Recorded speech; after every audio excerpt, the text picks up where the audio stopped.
Buenos días.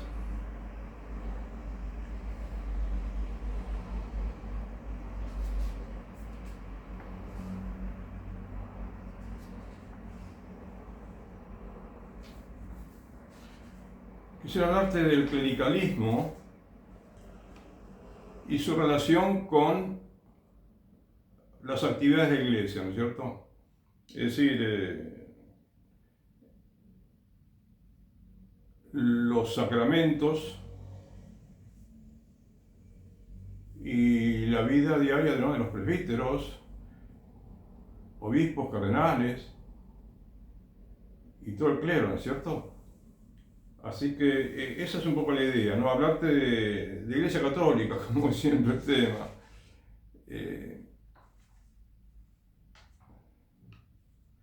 La Iglesia Católica se me ocurre a mí que, me parece, ¿no? Cada día lo vengo advirtiendo de una manera más grande, ¿no? Es una institución que, en la medida que progresa el mundo, en la medida en que no progresa el mundo. En la medida que los católicos nos santificamos, progresamos como iglesia. Y en la medida que no nos santificamos, progresamos menos, qué lástima.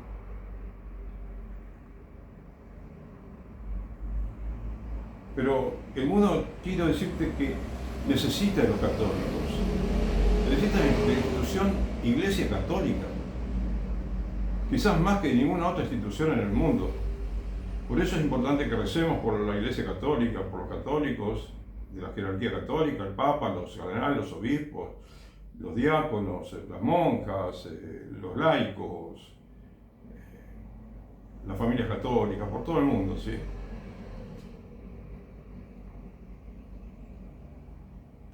Entonces el clericalismo es un problema para la Iglesia Católica, según el mismo Papa Francisco, ¿sí? Aquí tengo un artículo de un español que es un católico profesor de teología, estudioso también de la liturgia y de temas católicos, ¿sí? Que yo no conozco mucho este hombre, José Manuel Bernal Llorente, español, que escribió un artículo en Vida Nueva Digital, ¿sí? El 6 de julio de 2018. En este artículo, el teólogo, este señor, hace comentarios muy interesantes, me parece, que yo concuerdo con ellos, ¿sí? No sé si no conozco todas las opiniones que tiene sobre todos los aspectos de la Iglesia Católica, pero algunas cosas que te comento acá, me parecen muy interesantes.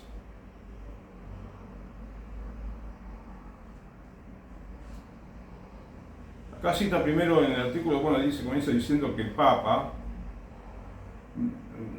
opina, ¿no? Respecto al clericalismo, dice que es, a mi juicio, el peor mal que puede tener hoy la Iglesia Católica. El tema es muy complejo y polifacético.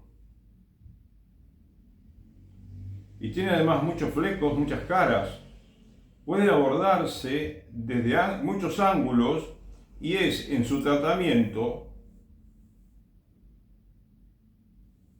o mejor dicho, en su tratamiento hay que afrontar cuestiones donde se mezclan aspectos que afectan a la historia de la Iglesia con interpretaciones de carácter teológico.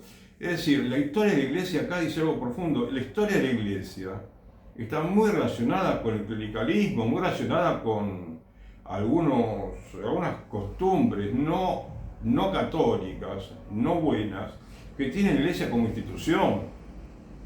Entonces, si la misma, legislación interna de la Iglesia permite ciertas actitudes que no son justas, no son equitativas entre los miembros de la Iglesia Católica, y no son equitativas respecto de la relación Iglesia Católica-Estado, ¿no es cierto? Pues es inevitable que haya inconvenientes. si no está claro el rol de los sacerdotes, cuál es la manera como se debe trabajar dentro de la Iglesia Católica, cada uno con su rol, los sacerdotes, los laicos, ¿sí? El hombre, la mujer, si no se determinan bien desde el punto de vista evangélico cuáles son las funciones de cada uno, entonces sucede esto, que la Iglesia Católica está como disminuyendo en vocaciones, en gente que asiste a misa, gente que pide el sacramento del matrimonio o el sacramento del bautismo inclusive, ¿no?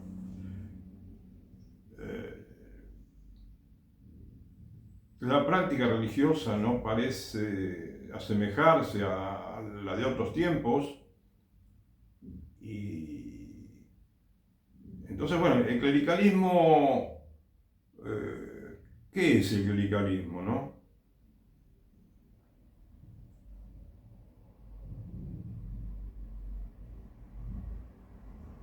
Un poco lo voy a ir mostrando aquí con lo que voy leyendo, ¿sí?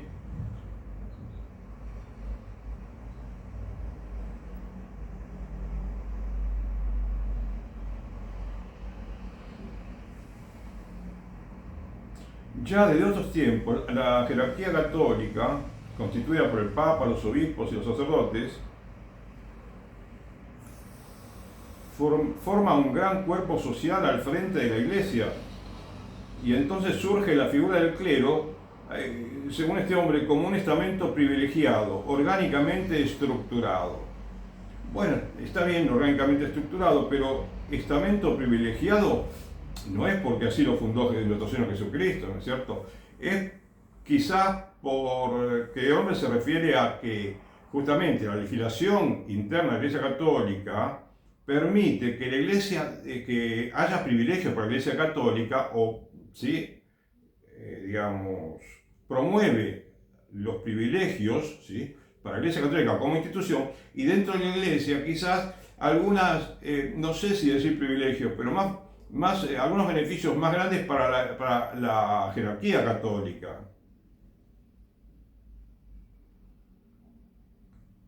Por el hecho que por ejemplo, a ver, el hecho como de decir algo que ahora no se comenta tanto, algunos países lo mencionan, sí, y no es nada correcto utilizarlo, no es nada digamos tan evangélico.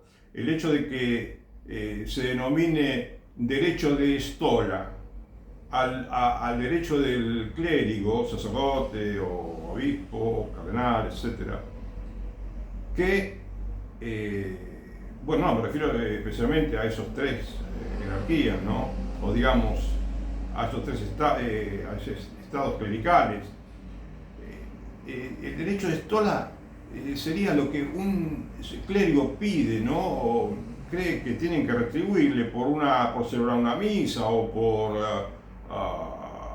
celebrar un casamiento o por celebrar un bautismo. Eso derecho de estola no existe, nunca existió como algo evangélico. Pero desde hace unos siglos se está mencionando y se dejó de mencionar, por supuesto. Antes se mencionaba todos los días, en el siglo VI, XIX, creo que se mencionaba muchísimo. Pero ahora no, ahora deberíamos no hablar de derecho de estola. El derecho que tiene el sacerdote es a predicar, a enseñar, a cumplir con lo que le manda el Evangelio, que dice: id, haced discípulos a todas las gentes, bautizándolas en el nombre del Padre y del Hijo y del Espíritu Santo. Cuando dice haced discípulos, bueno, ahí está es un poco la esencia del apostolado, haced discípulos. Y como dice acá un obispo, ¿no? Que pide, ¿no? Que se refiere a los otros obispos, ¿no?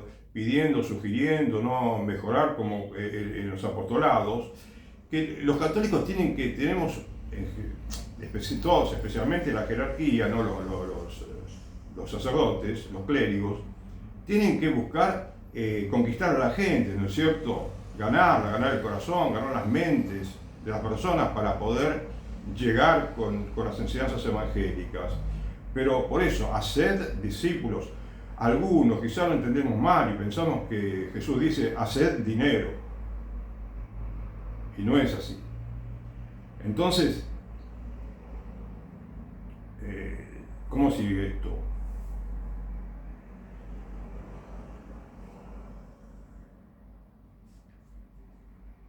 Dice que por un lado están, este autor, la jerarquía, que son los que detentan la autoridad, los que toman decisiones, los que presiden las celebraciones sacramentales y los que garantizan la pureza de la doctrina y enseñan, ¿no? Y dan enseñanza, hacen docencia, digamos, en las escuelas y en el púlpito, en las conferencias. Esa es la tarea del discípulo, ¿no? Del apóstol. Entonces, y también de los laicos, ¿eh? Entonces, acá dice, al otro lado, frente a ellos, ¿no? Los clérigos, la gran masa de fieles, el pueblo de los laicos. Acá dice, la jerarquía decide y manda, el pueblo obedece. La jerarquía enseña, el pueblo escucha y aprende. Está bien, ¿no es cierto? En principio está muy bien. Solo que, a ver, en la Iglesia Católica lo mejor es que, y lo imprescindible, es que haya una especie de colegialidad en las decisiones. No que el laico decida por el obispo o por el sacerdote, pero que participe en esas decisiones, ¿sí? Porque, digamos, si el obispo, por ejemplo, motu proprio, decide ir a visitar a un intendente o a un alcalde del pueblo donde está la parroquia, ¿no? De la ciudad, del barrio, y le solicita, bueno, que le regalen un terreno en tal lugar o que digamos, si no está eximida de impuestos, que le eximan de impuestos, ¿sí? A su iglesia, a la parroquia de la cual es párroco, por ejemplo. Entonces, eso debe consultarlo con los laicos, porque los laicos tienen que poder decir que esa no es una función del obispo. Los que tienen que pagar el impuesto y ocuparse de arreglar el templo y ocuparse de las obras de arte que tiene la iglesia y todo lo que pertenece a la Iglesia Católica, son los miembros de la comunidad católica de cada parroquia, ¿no? De cada obispado, de cada diócesis. Entonces, es importantísimo que los laicos hablen, por lo menos hablen y que sean escuchados, ¿sí?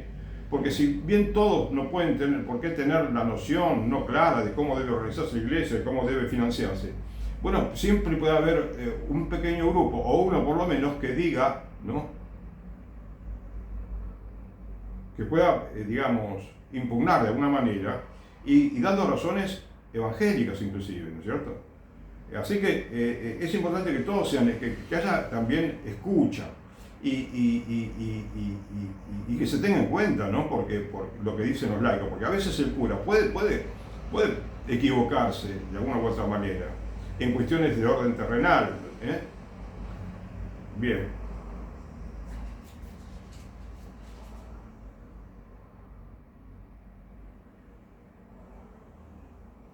Entonces tenemos dos grandes estamentos, dice Bernal Llorente. Uno detentado por una minoría, que es el clero, es el que manda. Otro integrado por una gran mayoría sumisa, el pueblo, por los laicos. Así se manifiesta la iglesia. Esta es la imagen que ofrece, ¿no? Muchas veces, ¿no? Como que el laico no sabe nada lo que pasa, lo que sucede en la parroquia misma, o cómo debe estar organizada la parroquia.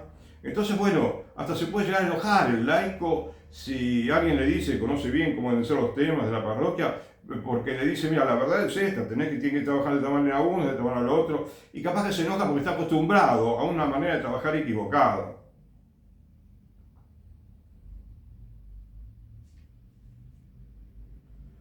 Y bueno, según este señor, dice, el problema radica en el enfrentamiento, en la persistente estructura bipolar de una iglesia que mantiene el reparto entre jerarquía y laicado como un legado divino indiscutible.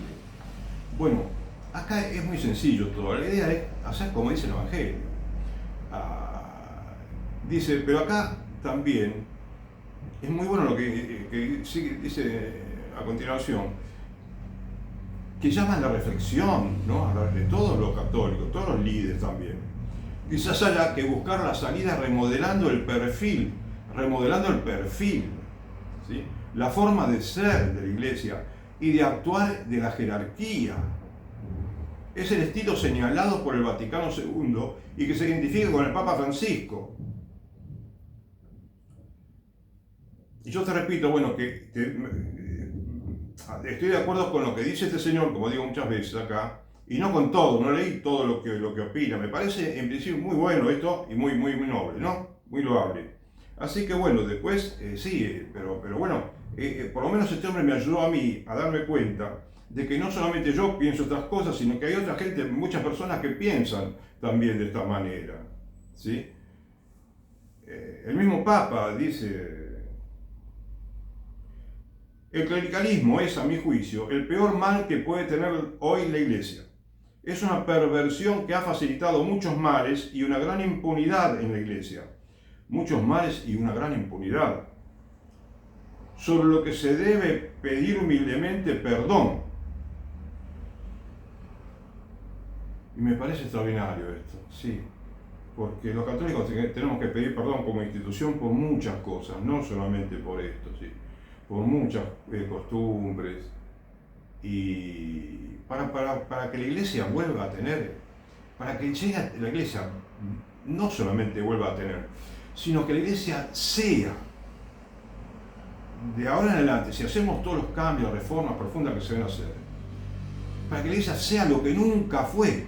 Hay algo que la Iglesia es y nunca fue. O lo fue en los primeros tiempos, sí, en esa manera, en el primer siglo, segundo siglo de la Iglesia, tercer siglo también, fue algo extraordinario, algo que llenó el mundo en pocos años, ¿sí? La sana doctrina católica. Y se llenó de santos el mundo donde se conocía el cristianismo. Pero después no, después hubo un largo periodo, la Edad Media, de todos los siglos de la Edad Media, y ahora la Edad Moderna, todo, el siglo XVIII, XIX, XX, XXI, estamos en un estado en el cual la Iglesia no solamente tiene que volver al siglo I, pero al mismo tiempo capitalizando todos los aprendizajes que tuvo, ¿no?, en estos 20 siglos de experiencia apostólica. ¿Qué te quiero decir en síntesis? Que no conocemos la Iglesia verdadera católica, no la conocemos nadie, porque se va a manifestar cuando se corrijan todas las cosas que hay que corregir al interior de la Iglesia y al interior del corazón de cada uno, ¿sí?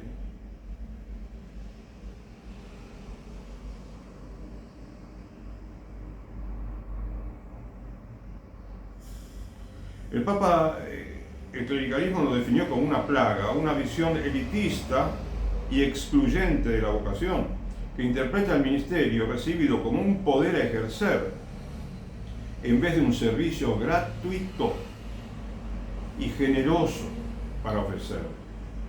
Una tendencia que hace creer a los miembros del clero que pertenecen a un grupo que posee todas las respuestas y no necesita escuchar ni aprender nada.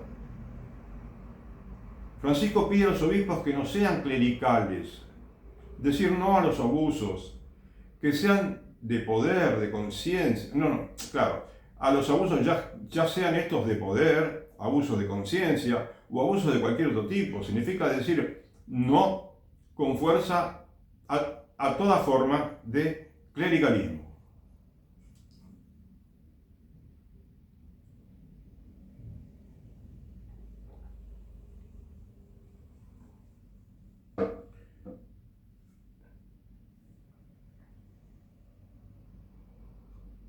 Bueno, vuelve ahora entonces el señor Llorente, ¿no?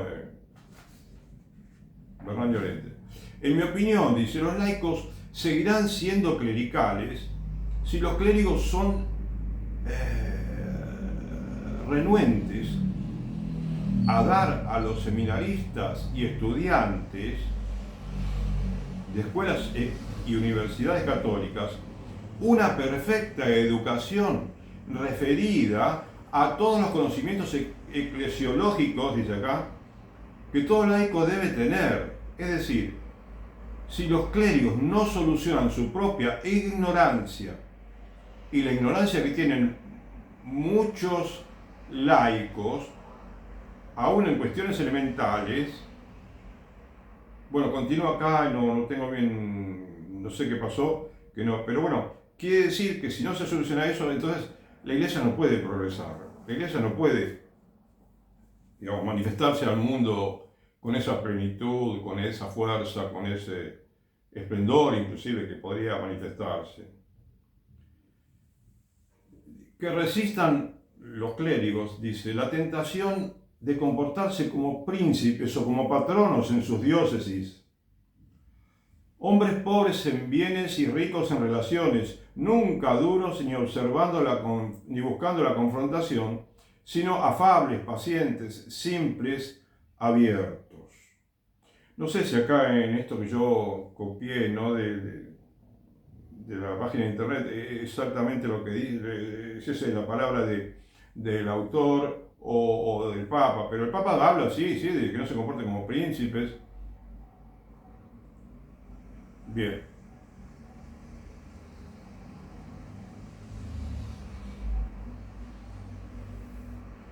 Y aquí continúa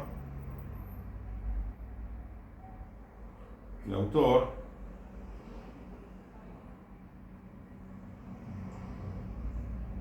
Si los laicos son ignorantes y no les enseñan toda la dimensión que tiene su protagonismo como miembros activos del cuerpo místico de Cristo, no se les puede culpar de comportarse como clericales sumisos, porque claro, porque no se dan cuenta, creen que tienen que defender todo lo que dice la jerarquía bien, así a rajatabla, y como si todo fuera súper perfecto, no. Entonces muchas veces, ¿sí?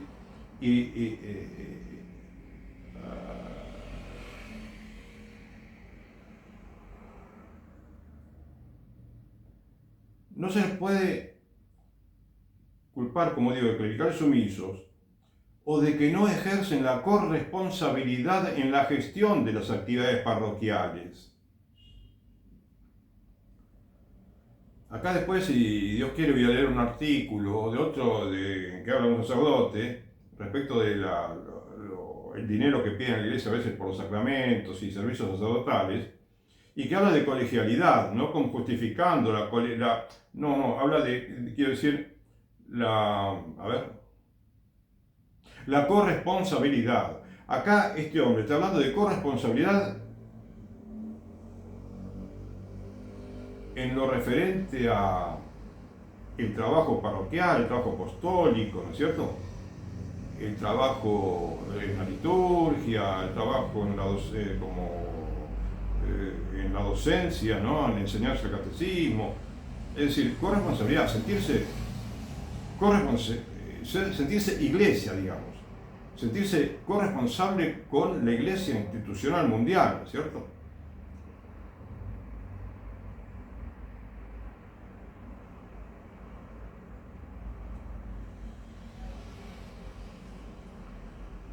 No ejercen la corresponsabilidad en la gestión de las actividades parroquiales, y podríamos decir episcopales, en el episcopado, en el mismo Vaticano también, ¿no es cierto? Tiene que haber corresponsabilidad con los laicos. ¿En el sentido de qué? De trabajar como equipo, como sigue acá. Dice, no es fácil trabajar en equipo de manera colegiada. Y quizás no es tan difícil, ¿no? También, pero porque justamente es la mejor manera de entenderlo, ¿no es cierto? Dice, no es fácil cuando los sacerdotes están acostumbrados a sentirse los dueños de la parroquia, a manejar todo, es decir, no solamente todo lo referente a su indelegable ministerio religioso, que está perfecto, sino también a la administración de la parroquia y al uso del dinero parroquial e inclusive algunas tareas propias del sacristán. Eso sucede, en muchas parroquias sucede lamentablemente, y de hace muchísimos años, muchísimos años. Los laicos son corresponsables con los sacerdotes. Los sacerdotes quieren que nadie les invada sus espacios de poder. Aparentemente sucede esto, ¿sí? Laicos que esperan que los curas hagan y dejan todo en manos del sacerdote para que haga, para que decida, para que obre. Pero son los curas, en realidad, los que quieren hacer todo.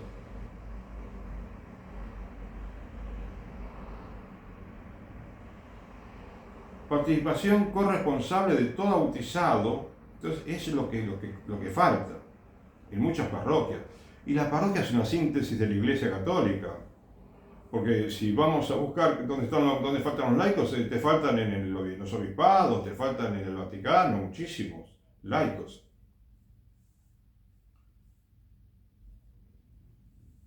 Ahora, no te digo que el Vaticano tiene que estar, digamos, para participar en un sínodo, no estoy de acuerdo, ¿sí? Si se realiza un sínodo, en mi opinión, tienen que ser solo todos clérigos, ¿cierto? No laicos varones ni mujeres que son invitados. Tal vez de alguna manera podrían, no sé si participar, pero participar de una manera extra sínodo, ¿entiendes?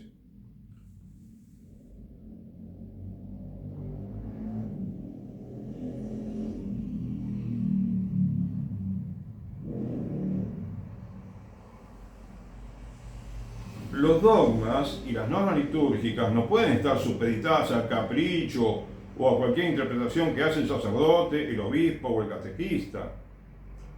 Como si dijeran, yo soy la casta y estoy encima de todo, les enseño, pero no lo cumplo. Debo estar sujeto a la ley y no por encima de la ley.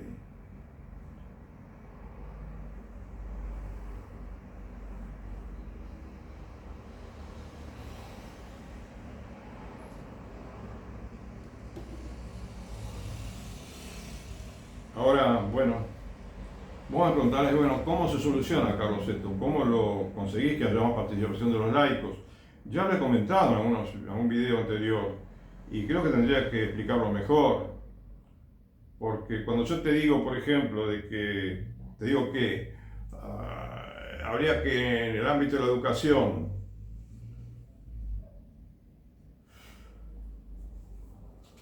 dejar de recibir subsidios gubernamentales de cualquier estamento estatal, bien,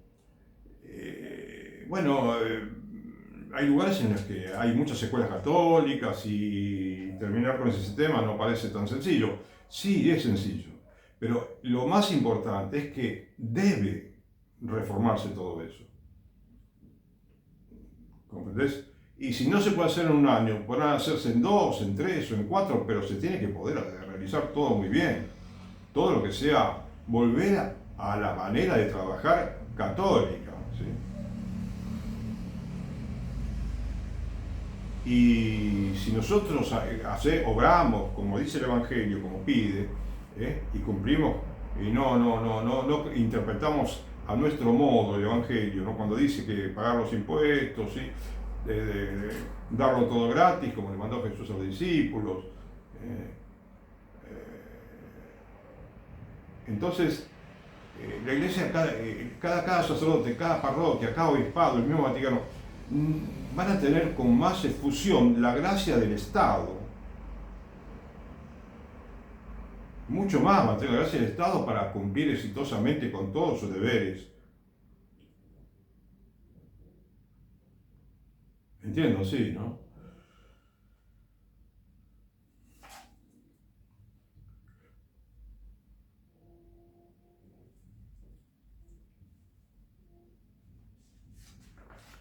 Acá tengo algo que, voy a dar yo mi opinión ahora, ¿no es cierto?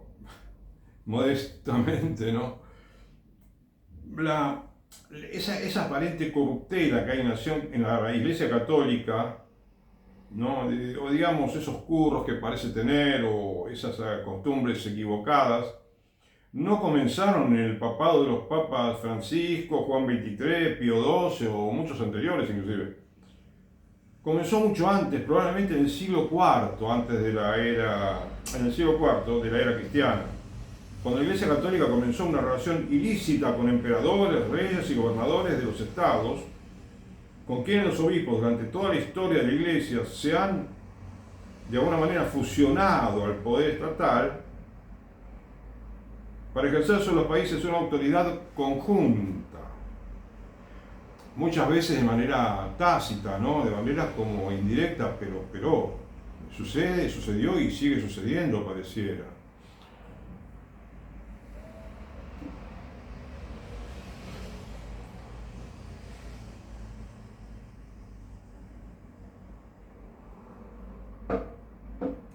En lugar de desarrollar independientemente su actividad, la Iglesia Católica en el ámbito de lo religioso y espiritual, y el Estado dedicándose a todo lo que es de orden civil y temporal, ¿no?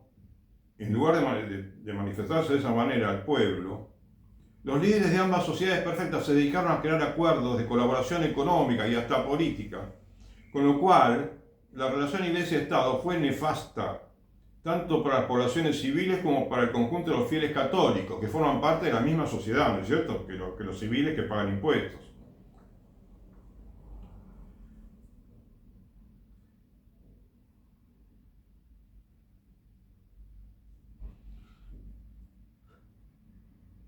El Vaticano, por ejemplo, aún hoy, después de 90 años de su fundación, no, ya son casi 100 años ahora. Ah,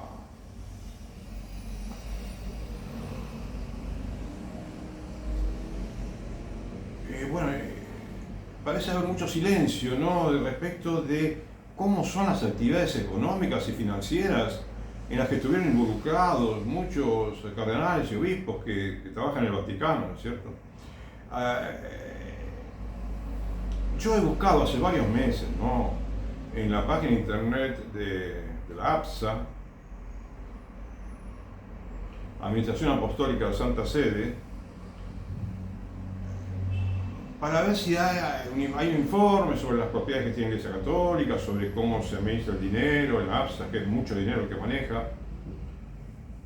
Pero no hay ninguna explicación, no había, no sé si ahora habrá explicación, pero no había nada, casi nada había.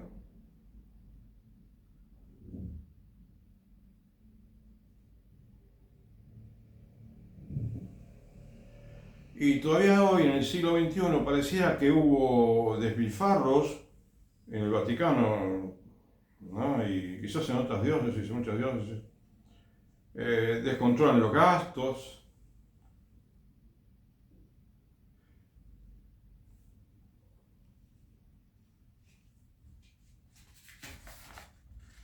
Como el mismo Papa Francisco decía también que se quejaba, ¿no?, de las propiedades fastuosas de los obispos en Italia, por decir un país. En Estados Unidos también tienen propiedades fastuosas algunos obispos.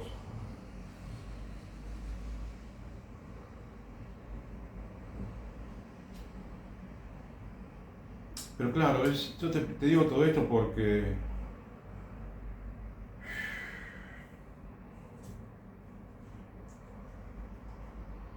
si bien ya lo comenté muchas veces, comenté mucho todo esto,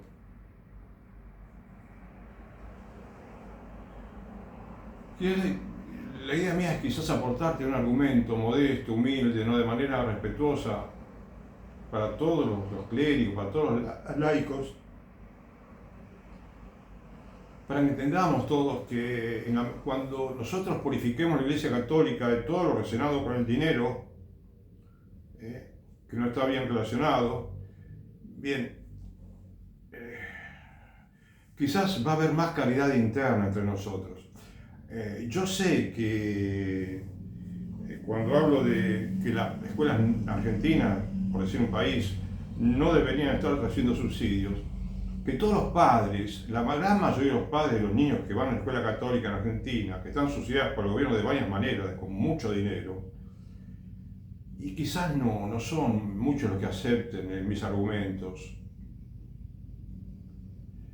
porque por lo demás la jerarquía de la iglesia, los obispos no comentan esto, no hacen comentarios, porque me parece, no están, y me parece muy difícil que quieran volver al estado anterior a los subsidios. Entonces, no es fácil, ¿no es cierto? Pero a mí me parece que va a haber mucha más caridad interna, caridad, mucha más fraternidad dentro de la Iglesia Católica, cuando todo esto se purifique de intereses creados, ¿no es cierto?, de curros, que hemos estado acostumbrados a recibir y quizás a pedir también, ¿no? De hecho sí se han pedido muchas veces beneficios materiales para la Iglesia Católica, al Estado. Y la idea mía es que, bueno, tenemos que rezar mucho para que no transcurran 100 años para que esto cambie. Hace cientos de años que venimos con los mismos problemas. Muchos siglos con los mismos problemas internos de la Iglesia Católica, dentro de sí misma y en relación con el Estado. Si no tomamos suficiente conciencia de que tenemos que hacer una buena reforma posible y posible inclusive con alegría, se puede hacer todo con trabajo fecundo, conjunto de todos los católicos, bueno, pueden pasar, sí, 100 años o mucho más todavía. Y entonces vamos a tener que esperar un siglo o más siglos para conocer lo que es, para que el mundo conozca lo que es la verdadera Iglesia Católica, para que nosotros mismos, todos los católicos,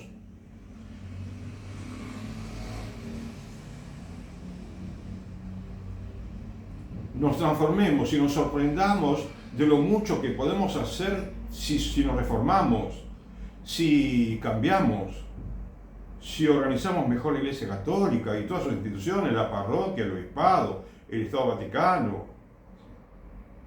y todas las instituciones y las zonas religiosas que mantienen parroquias, por ejemplo, bueno, que todo esté organizado de tal manera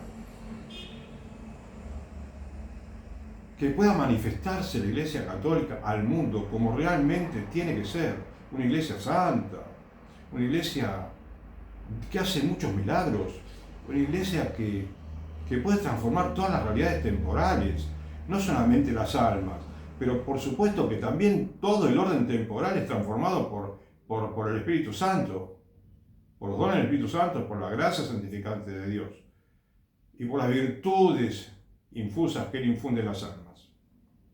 Entonces, si ahí está la riqueza, si ahí está el tesoro escondido del Evangelio, pues aprovechemos, ¿no es cierto? Aprovechemos ese tesoro escondido, que lo tenemos escondido en el corazón y tenemos que verlo, tenemos que descubrirlo también.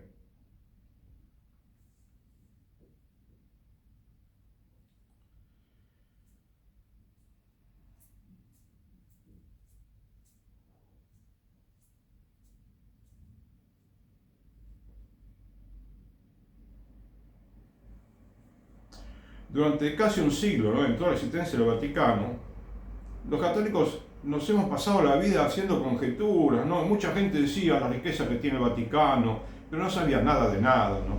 Simplemente intuía la gente, y nosotros también lo intuíamos, pero no se trata de que haya mucha o poca riqueza, sino que esa riqueza sea la que tiene que tener la Iglesia, la que puede tener, y que esté bien administrada, ¿sí? Y que sea todo transparente, pido humildemente, ¿sí?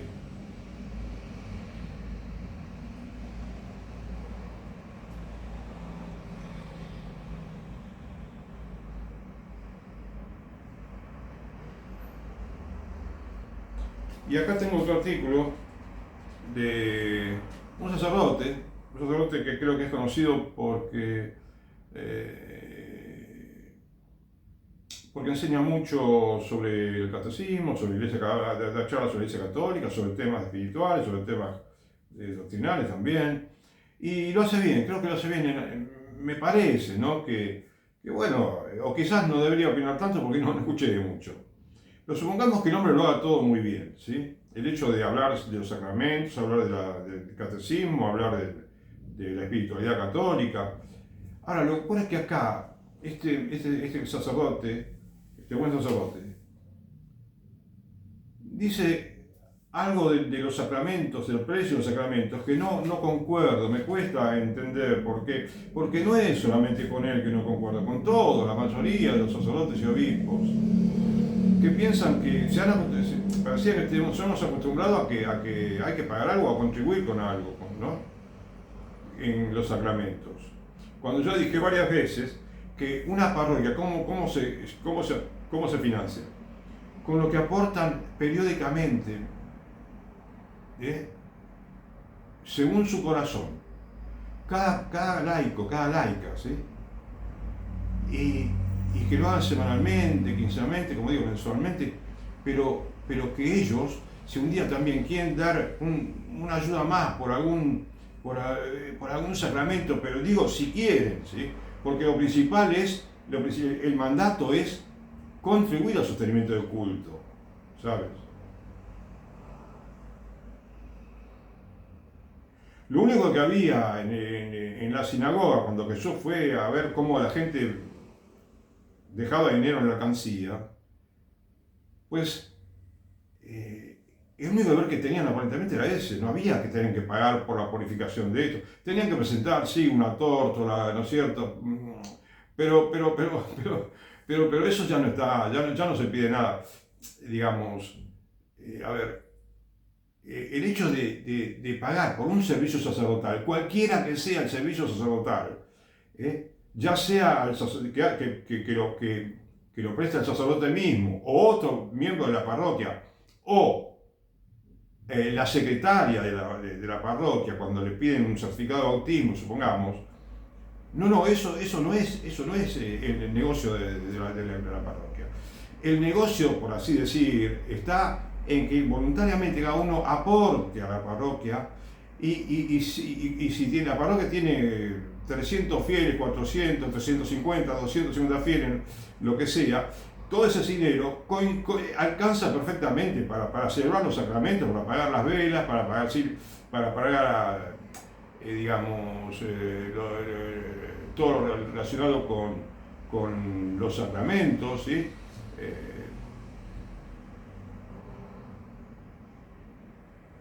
Y toda la actividad parroquial, los impuestos, todo lo que haya que pagar. Porque muchos pocos hacen mucho, ¿sí? Y se puede, porque así está perfectamente organizada la parroquia, pensada por nuestro Señor Jesucristo. Entonces, el padre empieza diciendo acá algo que, bueno, que sorprende, ¿no? Porque dice, pero yo no quiero, digamos, quejarme de este sacerdote, ¿no? Simplemente, a ver, opinar y sería bueno que se debata esto, ¿no es cierto? Y que todos podamos participar de este debate, ¿no? Porque en todo caso estamos debatiendo el Evangelio. Y el Evangelio ya te dije lo que dice. Ojalá que un día lo entendamos de esa manera, ¿sabes? Entonces dice, los sacramentos, dice, no tienen precio. Pero la Iglesia propone corresponsabilidad. Bueno, ya comenzó la contradicción. No tienen precio, está, vas, te casás, te bautizás, vas a misa, te confesás, y todo lo demás, bueno, como digo, el sacramento del bautismo, el matrimonio, las actividades parroquiales, todo está en esa limosna periódica que dejan la gente. Y después cada uno puede, en motu propio, puede dar, por tal motivo, por tal otro. La gente, Dios va a mover el corazón. Si se preocupó la parroquia en atender bien a los niños en el sacramento del bautismo, y si pone florecitas, bueno, unas pocas flores, no es sacarte una fortuna, ¿no es cierto? No es nada, no te digo porque a uno puede decir, bueno, entonces hay que cobrar las flores. No, todo se puede, un poco de flores se puede poner, se le puede regalar el catecismo a un chico, se le puede regalar cositas, porque todo, hay plata para todo. Hay plata para todo. Entonces, espontáneamente, la gente, cuando ve que la parroquia le da todo eso al chico, la gente va a aportar, y va a aportar más de la cuenta inclusive. Porque puede sobrar para ayudar a los pobres, perfectamente. Y contribuir con el obispado, ¿sí? Y los obispados contribuyen con el Vaticano, y así, todo así. La Iglesia Católica, la parroquia, es una síntesis perfecta de la Iglesia Católica Universal. Y cuando organicemos bien la parroquia se va a llenar, va a tener vocaciones, muchas vocaciones, va a tener mucho más fieles, va a poder fundar otras parroquias en el barrio, en todos los lugares de la ciudad, van a poder crecer, multiplicarse las parroquias. Pero no estamos organizándolas así. Entonces no le permitimos a la Iglesia crecer y multiplicarse, ¿sabes? Bueno, y este buen hombre dice, la Iglesia tiene necesidades materiales, sí, ya lo creemos. Sus miembros sostienen el culto, su misión, y a todos los que de manera directa, exclusiva y por vocación trabajan en ella. Aportan talento, tiempo y dinero para que ella pueda desarrollarse y crecer. Bueno, está bien, pero pensé que se refería al clero cuando empezó diciendo su misión, la misión del clero, y a todos que de manera directa, exclusiva y por vocación trabajan, y no sé si se refiere a estos que trabajan, que tienen vocación exclusiva, que aportan dinero, ¿no? Porque dice aportan talento, tiempo y dinero para que ella pueda desarrollarse y crecer. Bueno, quizás aportan un poco de dinero, como católicos que contribuyen con el sostenimiento del culto, y bueno, pues también de su corazón le va a salir aportar lo que ellos reciban como inspiración de aportar, ¿no es cierto? Y cualquier duda debe brotar de un corazón generoso y lleno de fe, que quiere o desea contribuir con sus medios en una empresa de especial interés humano y sobrenatural. Bueno, bien, cualquier ayuda debe brotar de un corazón generoso, tal cual como vengo diciendo, ¿sí? O a través de ella llevar un poco de consuelo al que está pasando una necesidad. Bueno, esto es ya parte del apostolado, ¿no? Diario, cotidiano de la iglesia, de todos los miembros, ¿sí? Cada uno personalmente hace su apostolado, o en grupo, ¿no es cierto? ¿De qué manera se ayuda a la iglesia? Mediante la contribución espontánea, lo llamamos, bueno, ¿ves? Y acá empieza con una pequeña lista que no es correcta, no está bien. No es lo que debe pedir la Iglesia Católica. ¿Por qué dice? Los llamados estipendios de la misa, ¿de qué manera se ayuda a la Iglesia? Dice, con los estipendios de la misa, no. Las limosnas que se recogen en la misa, sí, que no deberían recogerse en la misa, sino que te repito, tendría que haber una alcancía contigua al templo, ¿sí? No dentro del templo, y que la gente deje sus limosnas. Si hay que manejar dinero, que lo manejen no dentro del templo, ¿no es cierto? No sé, porque no interfiere con todo ese ámbito religioso, litúrgico, sagrado, ¿no? Que es el templo de la Iglesia Católica. Entonces, sí, la limosna sí. Que la limosna a veces no confundamos la limosna no con lo que le damos a un pobre, la limosna como contribución, ¿sí? Al culto. Entonces, continúa refiriéndose a donaciones, también donar, se puede donar, ¿sí? Algo se le puede ocurrir a alguien donar algo, ¿sí? Y bueno, está bien, a la parroquia o a una institución católica. Y dice, la ofrenda en el momento de solicitar un sacramento o un sacramental. No parece que no es suficiente el sacramento, también el sacramental. Si el cura te da la bendición, es un sacramental la bendición. Si el cura te confiesa, por ejemplo, no piden por la confesión. Bueno, ojalá que no pidan nunca. O por el bautismo, o por un trámite de secretaría, pero bueno, no está bien. Y después dice, pero ojo, ¿no? Hay como que parece que nos asusta. Los sacramentos de la iglesia no se venden ni se compran. Bueno, a ver, no se venden ni se compran, pero acaba de decir que hay corresponsabilidad, que entonces mediante la contribución espontánea y los sacramentos y los llamados estipendios de la misa, las limosnas que se recogen en la misa, las donaciones y la ofrenda, que muchas veces están digamos, incluidas en una lista establecida por los obispos. Bueno, no sé, estoy notando que no hay tantos ya obispos que presentan eso, inclusive en internet, en la lista que se debe cobrar por tal y tal actividad parroquial, ¿no? Por lo menos no la publican.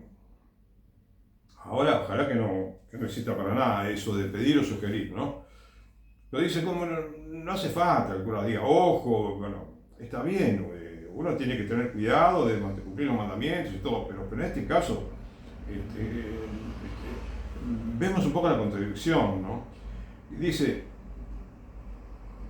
no se venden ni se compran, no tienen precio ni valor económico. No tienen precio.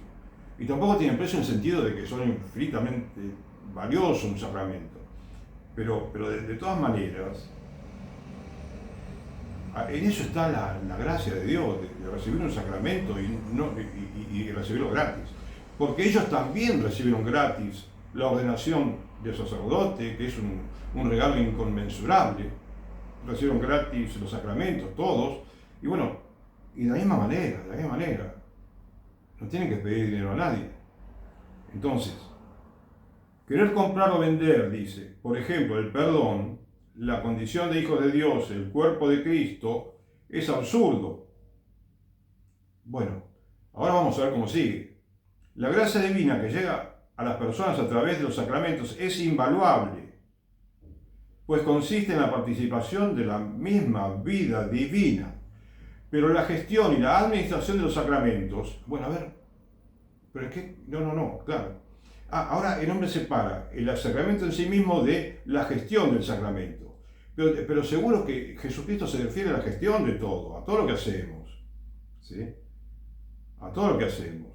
Porque cuando dice el obrero merece su salario, no quiere decir que el salario sea pagar un sacramento, un trámite de secretaría, no.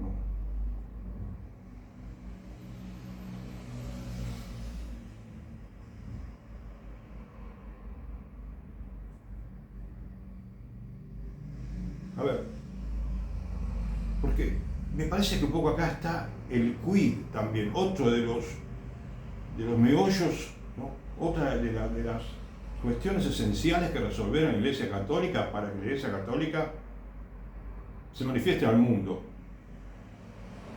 como debe manifestarse, como puede, y ojalá que se manifieste de esa manera. Entonces, pero los sacramentos sí implican una compensación. La administración de los sacramentos y la gestión. Una ofrenda que evidentemente se propone a los que los solicitan. Bueno, acá dice se propone. Hay muchos obispos que decían, es esta la tarifa y esa es la que había que pagar. No te obligan, no te dicen, pero de pronto si vos decías que no, en algún lugar te decía, bueno, quizás en Cáritas te ayudan, o, ¿entendés? O explícame las razones. No hay que explicar nada,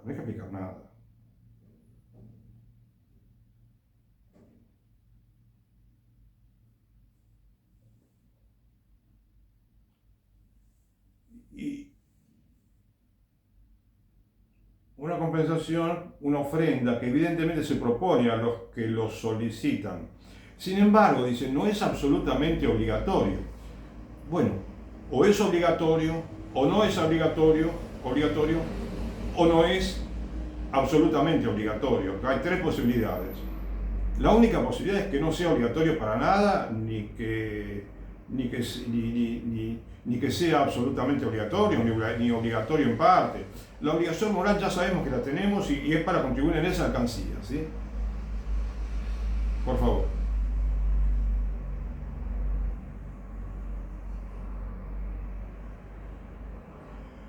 Si alguien dice, o una familia, no pueden dar su ofrenda, no se le niega el sacramento ni la acción de la Iglesia a su favor. Mira, acá no me está citando un canon del derecho canónico, y está implícito aquí, ¿no es cierto? En el cual dice que no se le niega el sacramento a quienes no pueden aportar algo, ¿no? Una oblación, como también se le llamaba. Pero te das cuenta, no, ni siquiera mencionar esto. ¿Ves? ¿Por qué mencionar todas estas cosas? ¿Por qué buscar tanto la manera, ¿no? de conseguir dinero, que no es la manera de recaudar dinero en la parroquia? Entonces, no se le niega el sacramento de la Iglesia a su favor. Jesucristo frecuentaba la sinagoga y cuando estaba en Jerusalén,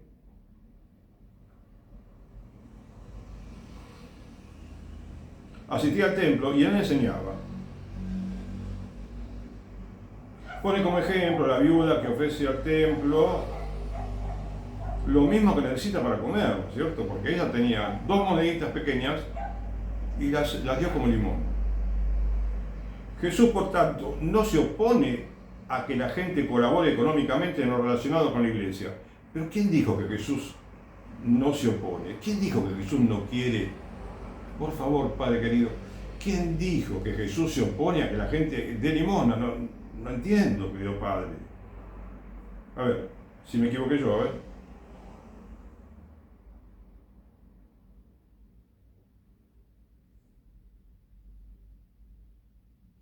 Jesús, por tanto, no se opone a que la gente colabore. Por supuesto que no se opone, si él mismo dijo. Ahí está diciendo que tenemos que ayudar, ¿sí? Colaborar. Que da limosna. Por supuesto que algo tiene que vivir la parroquia, ¿no es cierto? No es que Jesús lo tiene todo bien pensado, ¿sí?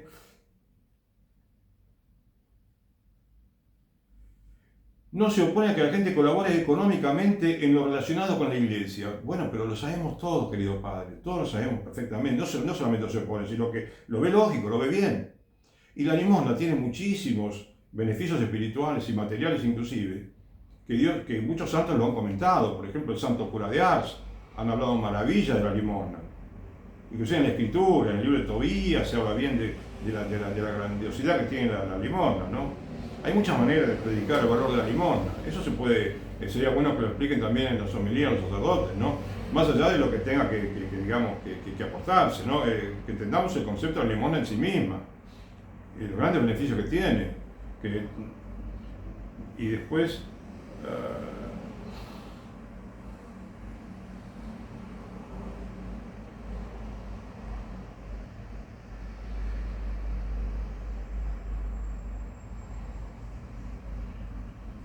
como acá dice San Pablo, que cada uno dé como propuso en su corazón, no de mala gana ni por obligación, sino porque Dios ama al que da con alegría. ¿Sí? También decía, hay más alegría en dar que en recibir, decía Jesús. Entonces,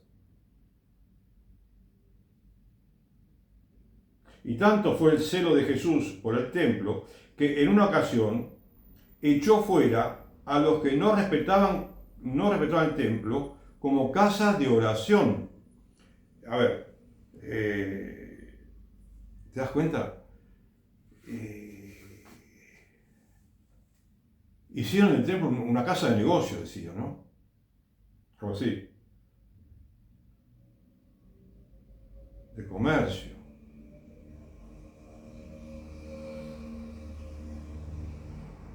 El mismo padre está explicando acá, ¿no? El valor, cómo debe ser la limosna.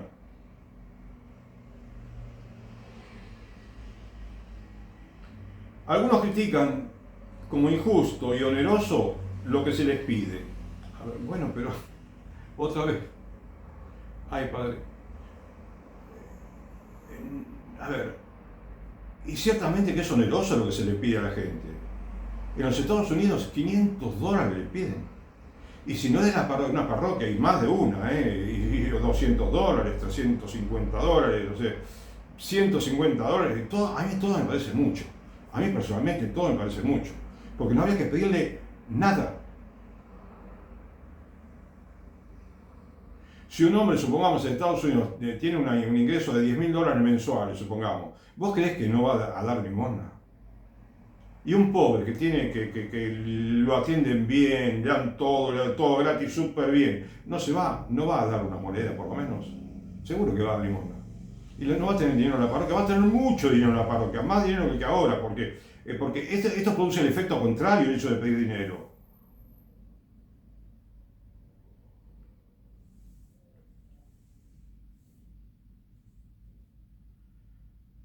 Por ejemplo, en el caso de los matrimonios, para el pago de trámites, empleados, luz, limpieza, etc.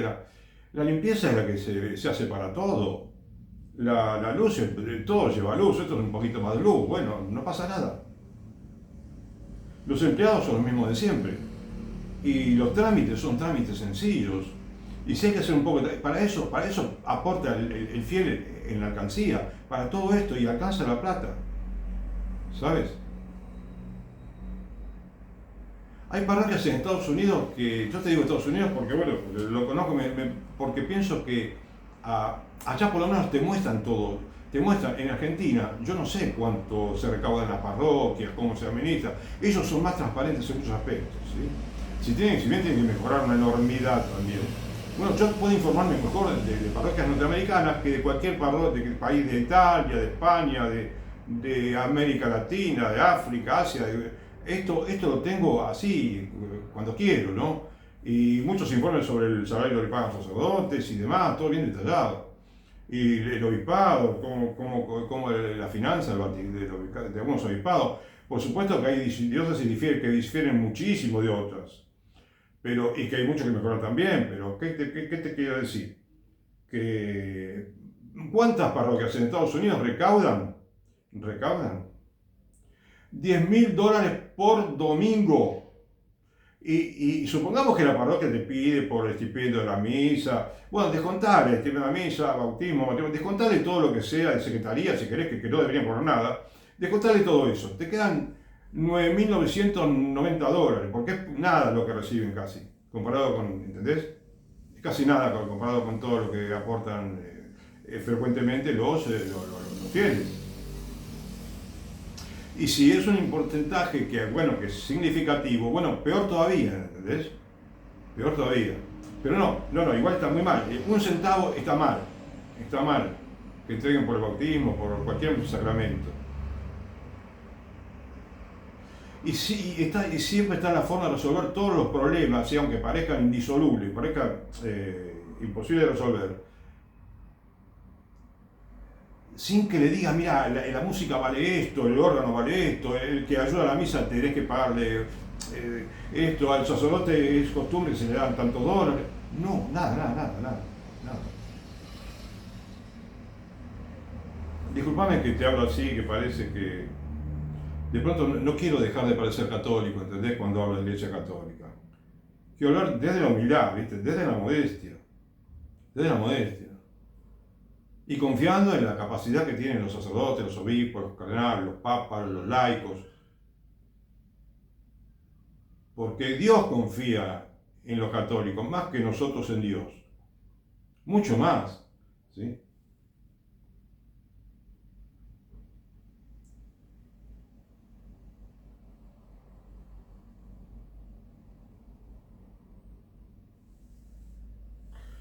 Una parroquia dice tiene gastos, además del sustento del párroco, a veces tiene que pagar empleados, debe separar una parte para la administración diocesana, el mantenimiento, el templo, reparaciones, reformas, y solo Dios sabe cuántas personas pobres dependen de la ayuda parroquial. Sí, está perfecto, sí, ¿y cuál es el problema? No hay ningún problema. Decime, $10.000 semanales, ¿alcanzan para pagar todo eso? ¿$40.000 mensuales? $40.000 mensuales, comprendeme, en Estados Unidos, y no una parroquia de las más ricas, no, muchas, habrá que te recaudan $7.000, $5.000, $3.000, pero en muchas parroquias $40.000 por mes, lo tenés a la vista, lo puedes ver, quizás me equivoco un poco, pero no creo que me equivoque mucho, ¿me entendés? Entonces está clarísimo que la plata viene, el dinero viene. Y esas parroquias recaudarían más, estoy seguro que recaudarían más dinero, y quizás mucho más dinero, si no tuvieran esas malas costumbres de la intención de la misa, ¿no es así? Y no sería tan necesario insistirle a veces a la gente, por favor colaboren, ¿no? $25, $50, $100, $1.000, ¿no? Que te ponen en la página de internet. Si quieres ponerlo, pero no insistir, no hace falta ni siquiera insistir en eso. Porque la gente espontáneamente, Dios va a mover el corazón de la gente cuando ve que hay santidad verdadera en la iglesia, cuando hay trabajo verdadero, cuando se trabaja, cuando se suda, cuando ve que hay sudor en la parroquia, seguro que va a haber para todo.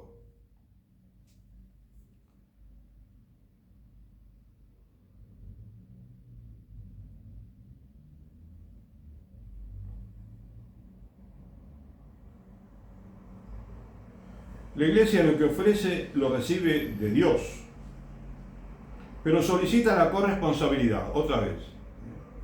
La corresponsabilidad yo la vería mucho más importante, que no se está aprovechando en la gestión de la parroquia. En Argentina, en muchos países de acá, de América Latina, de Europa, inclusive de Estados Unidos, que tienen, me parece que un poco más de participación de los laicos que en otros países, mucha más en unos aspectos, y no hay casi nada de corresponsabilidad. Corresponsabilidad en el sentido de participación, ¿sí? De comentar, de actuar como consultores, porque el padre muchas veces necesita el consejo de la gente, pero siempre necesita el consejo de los laicos. Los laicos no son robots que están para hacer todo lo que manda el párroco, ¿no es cierto? Disculpame el ejemplo que parece grosero, ¿sí? Pero tienen que tener mucha más participación.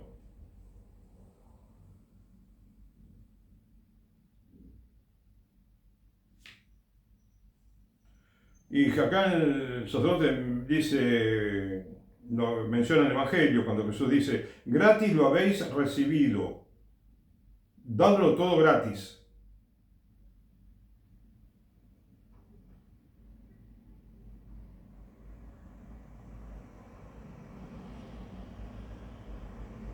Y el que trabaja, ¿no?, como discípulo, como apóstol en la parroquia, le dice, permaneced entonces en esa casa, porque todavía no había parroquia, se quedaban en una casa unos días y después iban a otro pueblo y así.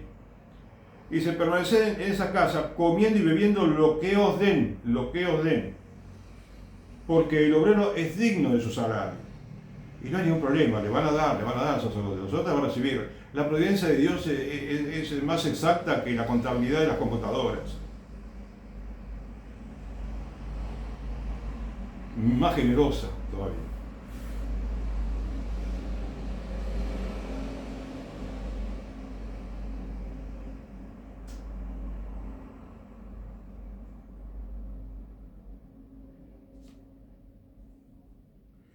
Podemos decir que un obispo, un sacerdote, un religioso merece vivir dignamente por un servicio,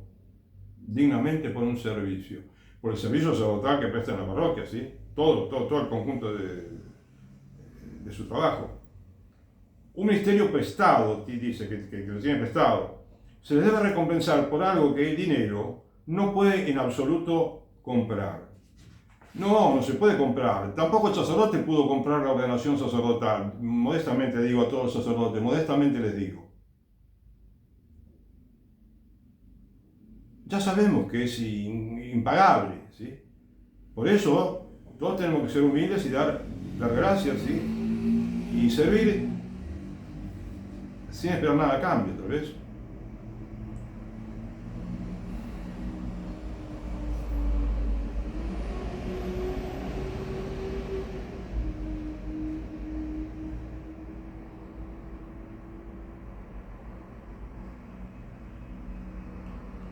Los cristianos deben asumir todas las consecuencias de profesar la fe, incluyendo el aspecto económico. Sí, creo que todos los tenemos bien sabido, bien conocido, perfecto, sí, se enseña el catecismo y desde esa edad el chico le queda para siempre, ¿sí? Tiene que contribuir al sostenimiento del culto, es uno de los 5 preceptos de la Iglesia Católica, fantástico. Bueno, uno de los errores, dice el padre, es creer que los templos son del clero. A ver, no, la gente no piensa que los templos son del clero, pero en los hechos parecería que sí. Justamente lo que él dice, que creemos erróneamente los laicos, porque creo que se refiere a los laicos, uno de los errores es creer que los templos son del clero. Parecería que son del clero, sí. Y sabemos que no son del clero, pero pareciera que sí. Y lo cual debería ser de otra manera, en el sentido de que debería haber más colegialidad, más corresponsabilidad, más trabajo en equipo, ¿sí? Más transparencia en la administración, que todos sepamos todo cómo va la administración.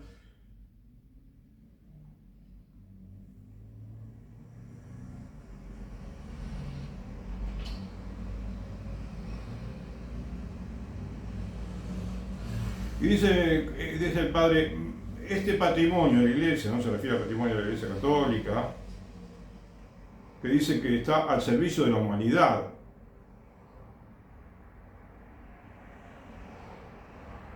Y que los ha construido el pueblo de Dios, los templos, y son del pueblo de Dios. Mira, es sencillo. Pertenece a la Iglesia Católica y está para todo el mundo. Pertenece a la Iglesia Católica como institución, no a un clérigo en particular o a un grupo de clérigos, sino a la institución de la Iglesia Católica. Y está para servir a los católicos y abierta para todo el mundo que quiera arrepentirse, convertirse o pasarse de religión a la Iglesia Católica.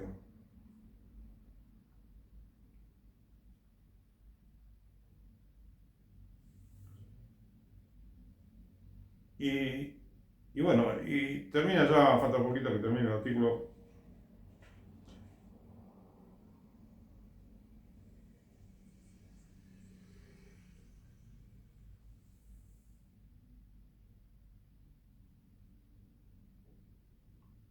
Y acá dice algo en un párrafo, que en muchas ocasiones grandes colegios, hospitales, asilos tienen que recurrir a benefactores o a fundaciones internacionales para poder sobrevivir, porque los ingresos normales no alcanzan a cubrir los gastos.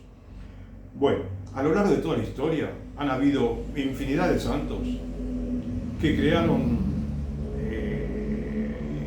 hospitales, clínicas, leprosarios, todo tipo de instituciones benéficas, y siempre tuvieron benefactores. Nadie dijo que tuvo que acudir al Estado porque no podía acudir de ninguna manera, pero digamos, todo.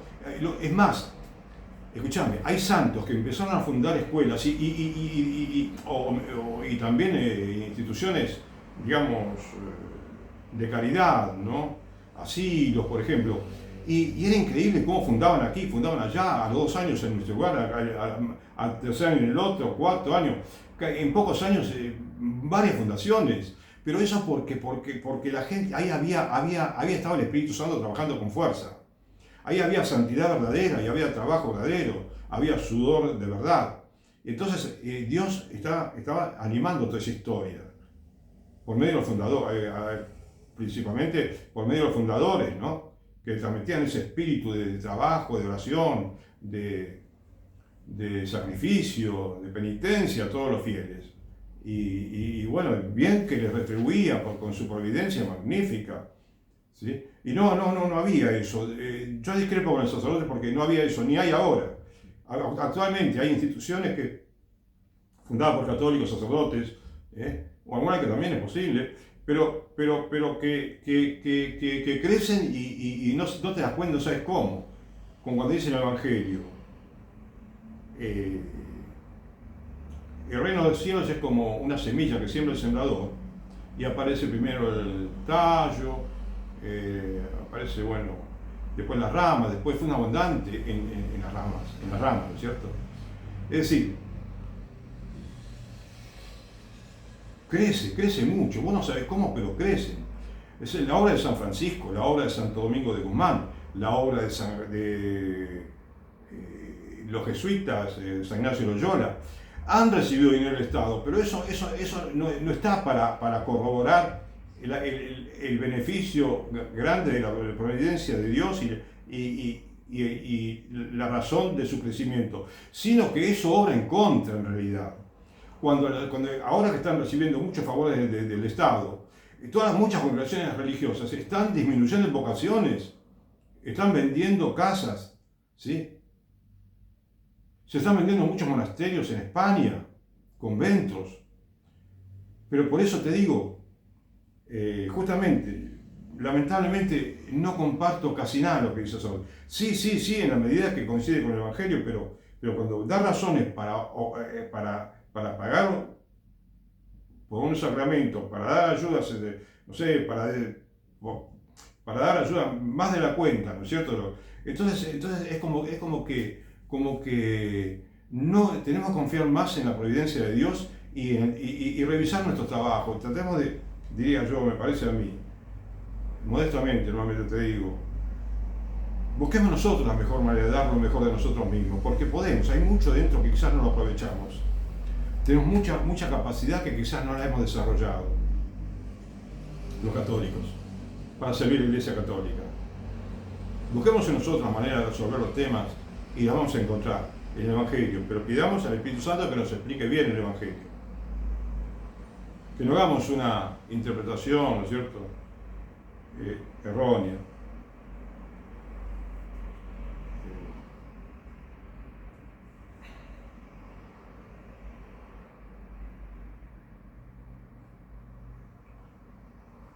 Bien. Gracias. Y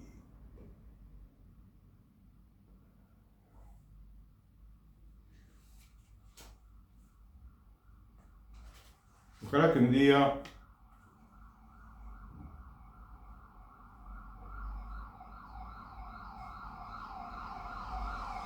veamos la parroquia resurgir, ¿no? Porque ya en los primeros tiempos existió con muchísimos frutos, con muchísimo trabajo, con muchísima fecundidad, y se expandió por todo el mundo, conocido en aquel entonces, de una manera admirable. Ahí no había tarifas, no había aporte 25, 50, 100, 500 dólares, pesos, lo que sea. No había nada de eso. Había trabajo y confianza en la providencia. Que Dios te bendiga. Gracias.